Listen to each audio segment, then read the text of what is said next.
Rustam was the most reliable driver I've ever had.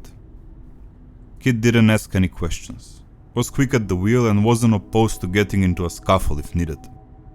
For 5 years the guy drove me and I didn't have a single problem with him. Once I overheard some of the guys giving him a hard time for his inability to grow a beard, but a smack and some stern talking to put those remarks to rest. Rustam was good people, and he didn't deserve the disrespect. The guys were, however, correct. Rustam couldn't grow a beard.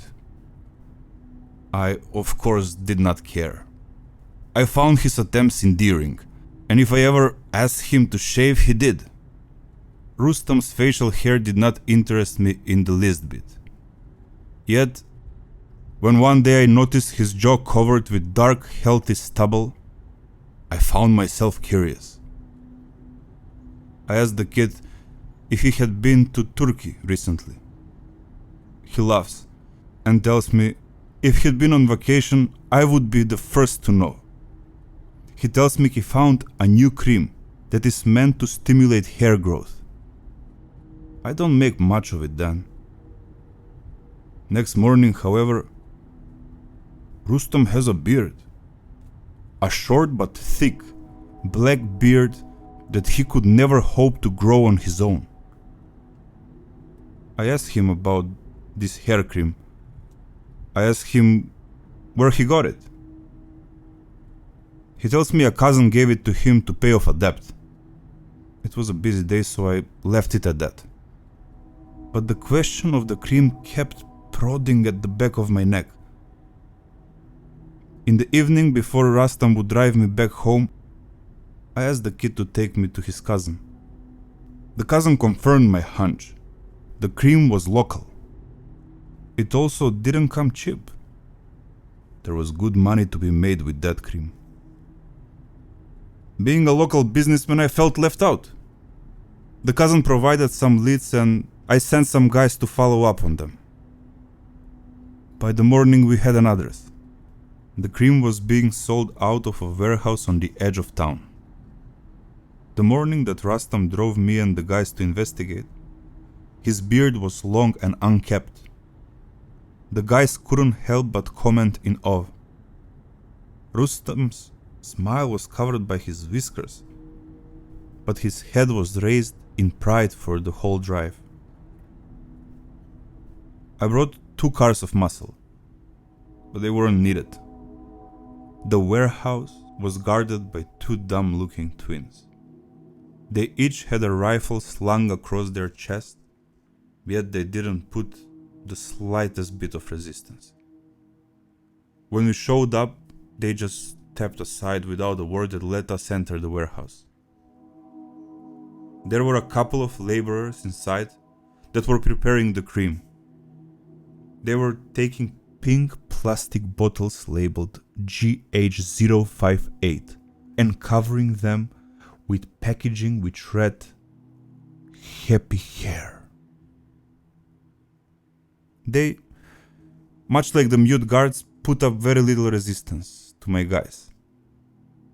When we asked who ran their operation, they all pointed to the small office at the back of the warehouse. A certain Professor Bharat was in charge. I left my guys to further investigate the warehouse and made my way over to the office to introduce myself. I consider myself a humble man, but I am also a realist. There are few people in the province who don't recognize me, and even if my face is foreign, my name is well known. To Professor Bharat, however, I was a stranger. The scientist was irritated that his guards had not stopped me from entering the warehouse.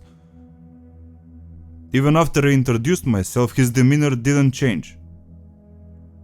The man was irritated, rude, and beyond arrogant.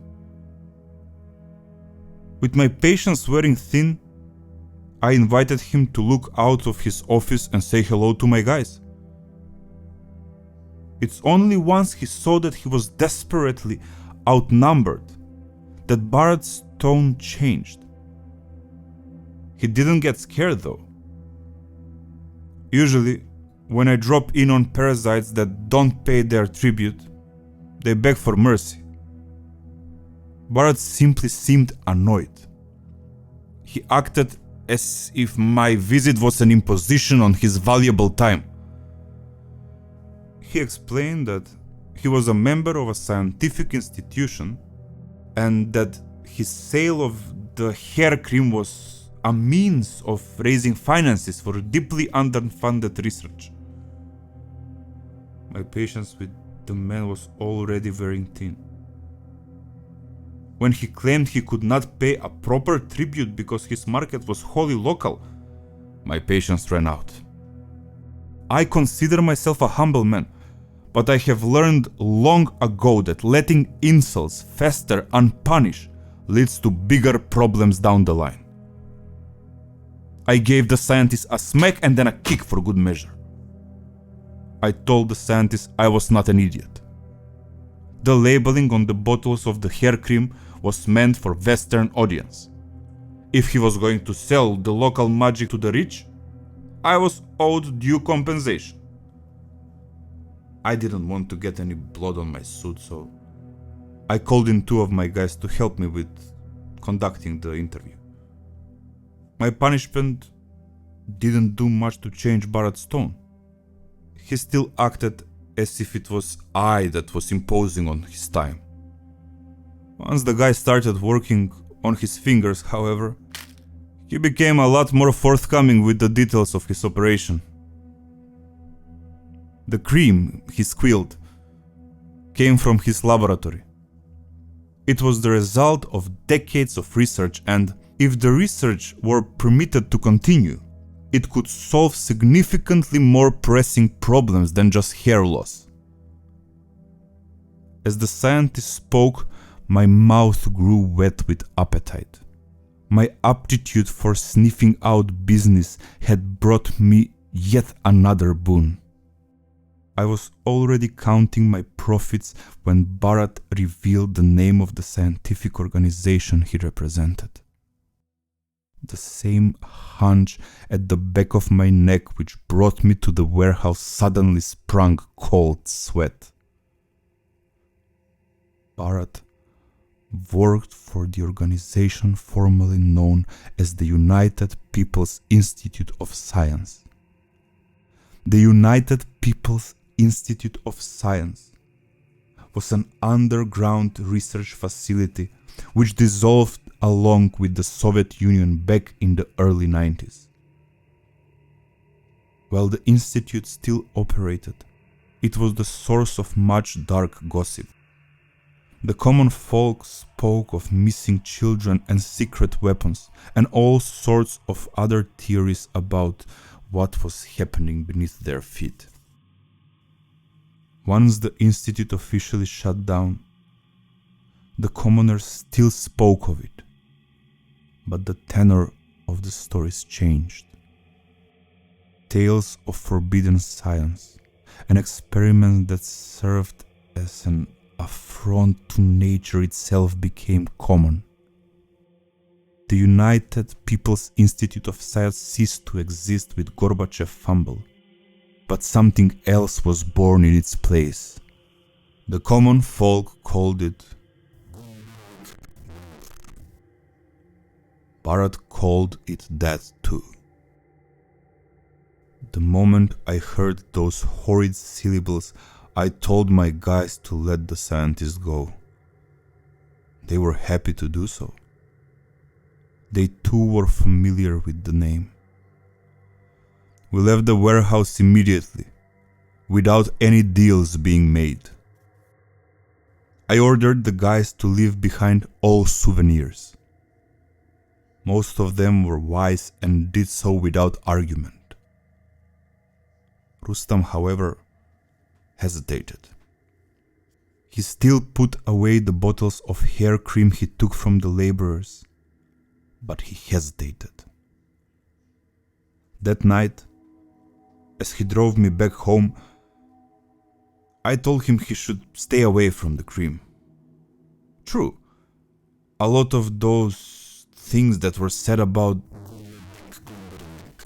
or old wives' tales, but those foolish enough to investigate never came back. One would be wise not to get involved with forces they cannot understand. Rustam was not committed in his answer. I had hoped the kid would see the light. But the next morning he came into work, his fading hair was twice as thick.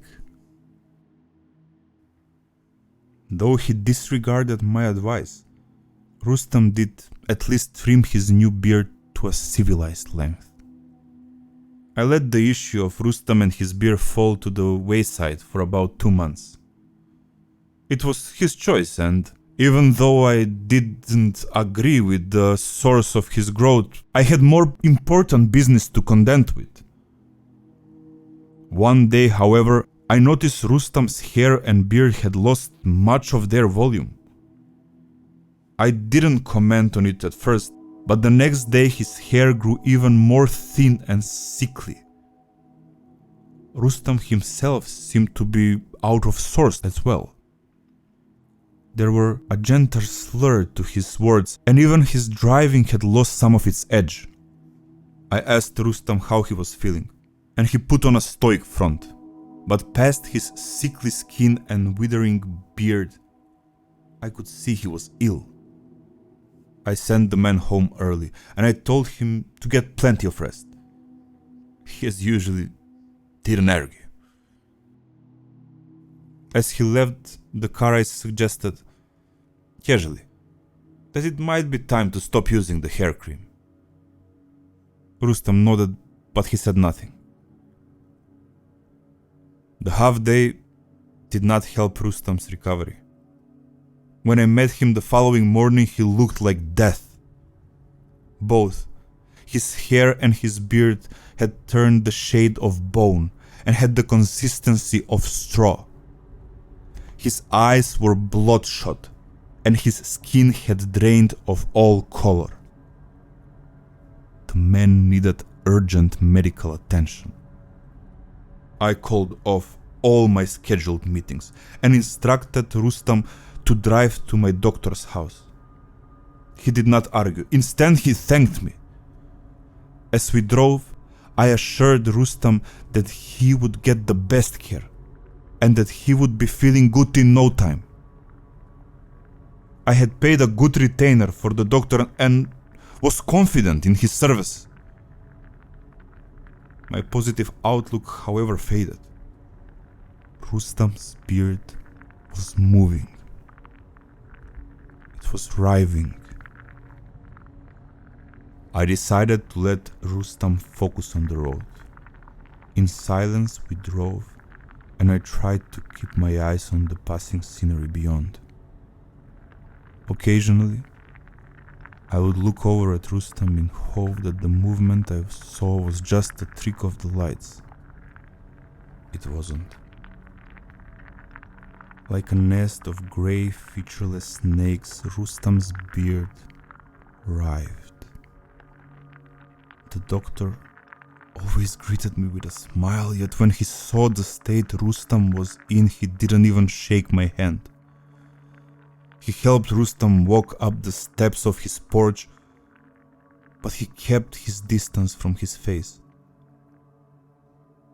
By then, the strands of Rustam's face were pulsating as if they had a life of their own. There was more than enough business to attend to, but I spent the whole day drinking tea in the waiting room. Rustam's health was important to me. It certainly was a concern. What kept me sitting in the hall all through lunch, however, was the morbid curiosity. I wanted to know what the hair cream did to my driver. The answers didn't come until the sun had set. The doctor was drenched in sweat and his gloves were slick with blood. He waved to me, managed the weakest of smiles, and bid me outside for a cigarette. His hands shook and so did his voice. A parasite which the doctor could not identify had burrowed deep into Rustam's skin. His fingers tapped the cigarette as if it were Morse code. At first, the doctor tried to be professional and measured with his diagnosis. But when he eventually stuttered out of the word, his true horror showed. Worms. Rustam's face was filled with worms. He had managed to take them all out, but there were hundreds of them, and they were burrowed deep. The doctor said he couldn't explain what had transpired. When I told him about where Bharat's hair cream came from, he let out a long sigh. The doctor assured me he would do his best to make sure Rustam would make some form of recovery. When he shook my hand as I left, he didn't seem confident. He is, however, a very good doctor. 3 weeks later, Rustam sat behind the wheel of my car, and his face was covered. He apologized deeply for not following my advice. He had certainly learned his lesson. Rustam still is the most reliable driver I've ever had. He doesn't ask any questions, is quick at the wheel, and isn't opposed to getting into a scuffle if needed. He wears a baklava when he drives, but I don't mind.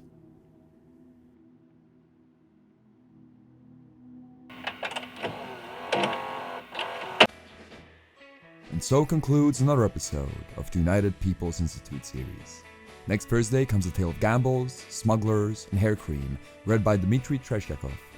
If you can't wait a full week for another episode, drop by patreon.com/MarkJLanger for the full 20-story season and a bunch of other early and bonus content. Also, if you haven't heard the first season of the United People's Institute series, there's a big old jumbo video of it down in the pinned comment for binge consumption. Big thanks to Viktor Buzharov for lending his voice to the tale, and Repulsive for providing the spooky tunes. If you made it this far into the video, tell me if you've ever had a run-in with organized crime. Who knows, maybe a bit of your misadventures will work their way into another tale on the channel. And finally, as usual, a huge thanks to the patrons for making this show possible. Big old thanks to Bob Kondirk, Dan Day Kincaid, Matt, Joyce, Mr. CreepyPasta, Kus, Christopher Barunda, Dying Sun, Charlie Cooper, Paul Evans, Quiet Pills, Shion, and Larry V. If you want to join these illustrious scientific minds, drop by patreon.com/MikeJLanger.